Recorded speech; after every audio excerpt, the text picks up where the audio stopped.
El ser humano no tolera el vacío. Lo dijo Freud hace 100 años. Cuando no hay palabras, aparece el síntoma. Vivimos en una época que se habla todo el tiempo, pero nadie dice nada. Redes sociales, opiniones, frases motivacionales, todo llena, pero nada lo sostiene. El sujeto moderno no está desinformado, está totalmente desorientado.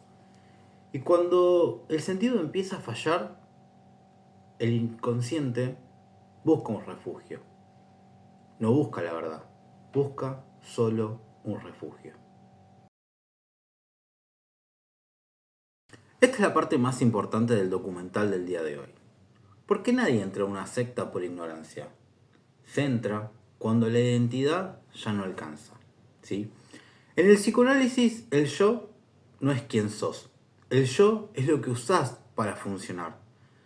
Es la imagen de lo que a vos te permite levantarte cada día. El problema aparece cuando esa imagen ya no alcanza para vos. Cuando lo que eras ya no explica lo que vos querés ser. Freud lo llama herida narcisista.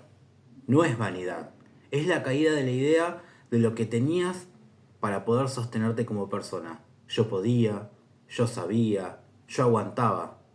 Hasta que un día ya no aguantas. Puede ser una pérdida, una separación, un fracaso económico, una enfermedad, o simplemente el cansancio de sostener una vida que ya no tiene sentido. En ese momento, el yo entra en crisis. Y cuando el yo entra en crisis, pensar se vuelve insoportable. Si alguna vez sentiste que no querías una solución, sino dejar de sentir, este bloque es para vos. Porque el primer deseo de inconsciente no es entender, es descansar. Y descansar, en términos psicológicos, muchas veces significa una sola cosa: dejar de decidir. El sujeto adulto se define por una carga: hacerse responsable de su deseo. Elegir, dudar, equivocarse, eso pesa. Cuando la vida golpea fuerte, aparece una fantasía infantil: que alguien más se haga cargo. No es debilidad, es regresión. Regresión no significa volverse tonto. Significa volver a un estado psicológico donde otro decida por vos. Donde había una autoridad, donde había una regla, donde había una explicación. Las sectas no crean un deseo, lo encuentran, lo detectan y lo organizan. Para eso el primer paso no es convencerte, sino aliviarte esa preocupación, ese dolor, esa carga que vos no podés controlar. Sí, en este punto no se entiende, todo lo demás parece exagerado. Pero cuando se entiende, la pregunta ya no es cómo caen, la pregunta es cómo no caer.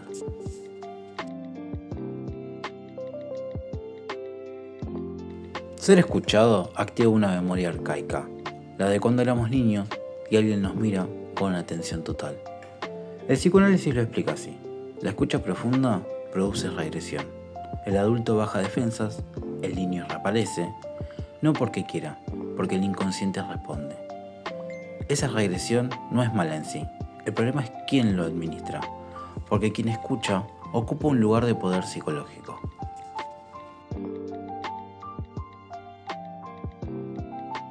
Este es el mecanismo más profundo, el más invisible y el más poderoso.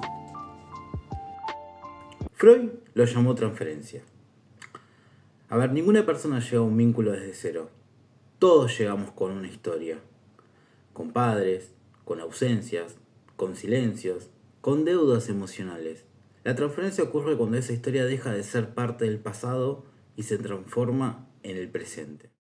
El líder deja de ser una persona, se convierte en una función. No importa lo que dice, importa lo que representa. Si alguna vez sentiste que alguien te entendía sin hablar, que te miraba como nadie, que parecía saber lo que necesitabas, bueno, eso no es magia, eso es una historia proyectándose. El inconsciente no distingue tiempos. Para él, ayer y hoy son lo mismo. Por eso, la obediencia no se vive como un calvario, se vive como alivio. Como cuando un niño deja de decidir y alguien decide por él. En este punto, la duda empieza a doler, porque dudar sería traicionar no al líder, sino a la propia historia, y nadie quiere revivir una herida antigua. Por eso, la transferencia no se rompe con argumentos, se rompe con duelo, y el duelo es lo último que permite una secta. Freud lo dijo sin rodeos, el amor puede anular el juicio, pero acá no hablamos de amor, hablamos de fusión. El enamoramiento psicológico no es sentir algo por alguien, es dejar de sentirse separado. El yo, cansado de sostenerse solo, se entrega. Cuando el yo se entrega, la angustia baja. Pensar duele, pensar divide, pensar separa. El grupo promete lo contrario, unidad, pertenencia, sentido compartido.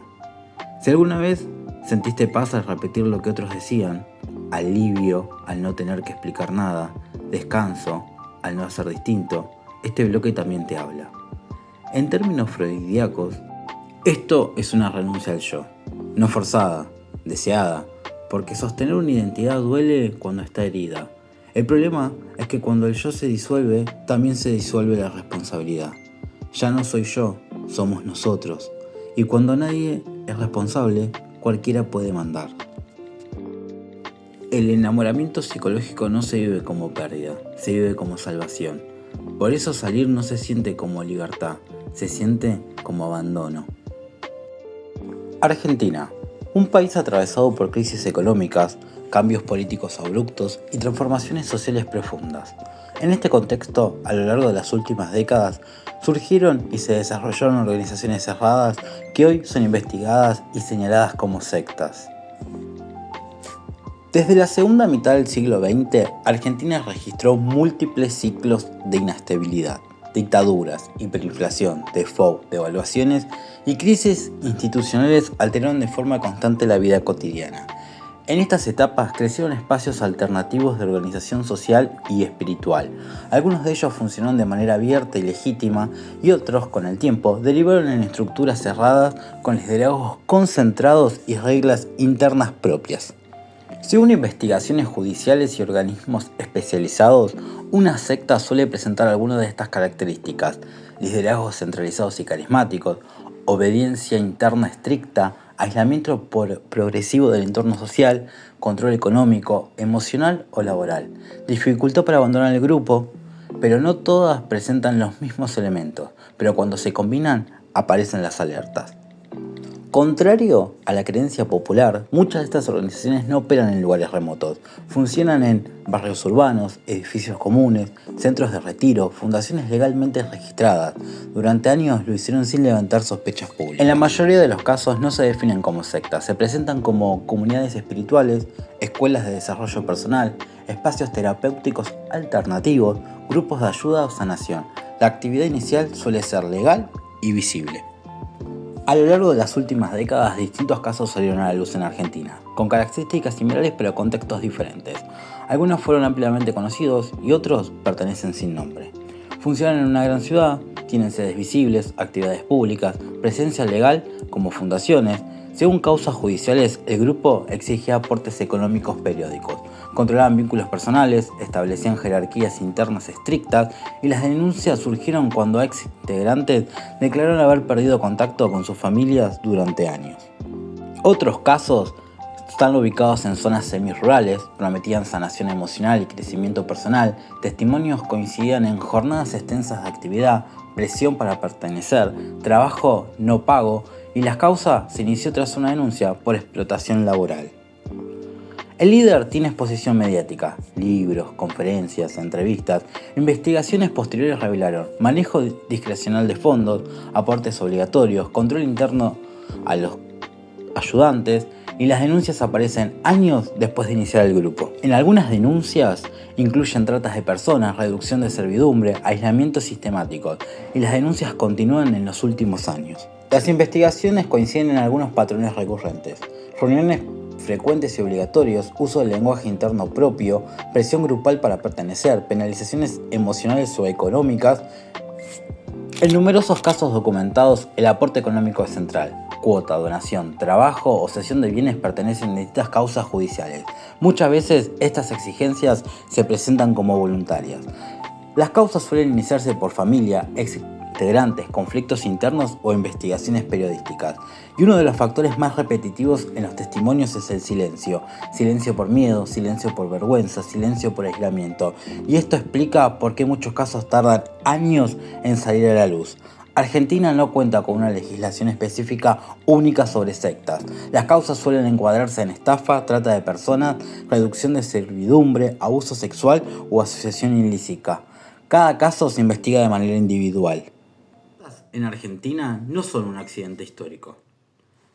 Son el resultado de organizaciones concretas, personas reales y contextos específicos que permitieron que funcionen durante años, y muchas veces sin interferencia.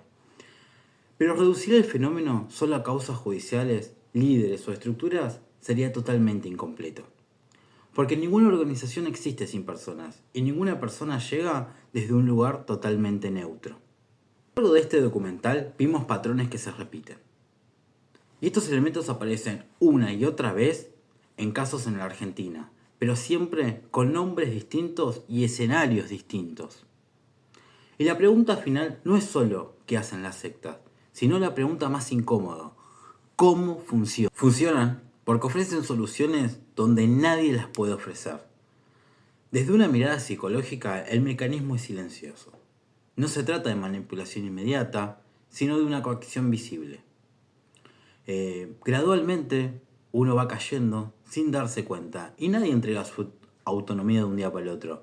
La cede de a poco. Y en Argentina, donde la desconfianza existe en todas las instituciones, convive esa necesidad de querer pertenecer a algo. Y este proceso genera un terreno fértil. Y cuando el Estado no llega y las redes fallan, cuando la incertidumbre se vuelve una moneda cotidiana. Me gustaría dejar un mensaje para poder terminar. Que si notas que alguien se aísla, si notas que alguien dejó de responder tus mensajes, no mires para el otro lado. Búscalo, llámalo, porque muchas personas no entran a estos lugares buscando algo, busca porque alguien lo lleva. Y estar presente puede salvar una vida.